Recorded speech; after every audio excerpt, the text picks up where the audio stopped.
నేను అంటాను ఇది మతం కాదు. అందుకే దేవుడు నేనే మార్గం అన్నాడు కానీ నేనే మతం అనలేదు. హల్లెలూయా.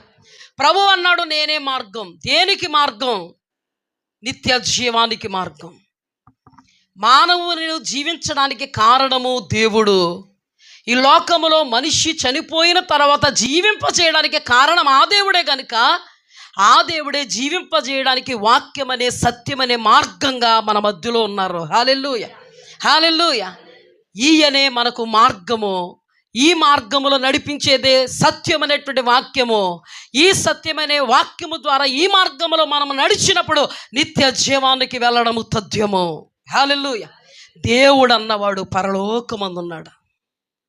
దేవుడు అన్నవాడు నిత్య రాజ్యములో ఉన్నాడు, నిత్య జీవములో ఉన్నాడు. కాబట్టి నిత్యము జీవింపజేయువాడు దేవుడు, యుగాలు జీవింపజేయువాడు దేవుడు. కాబట్టి ఆయన ఈ లోకానికి మార్గంగా సత్యంగా జీవంగా వచ్చాడు. అదే ఈ మార్గం, నాట్ మతం.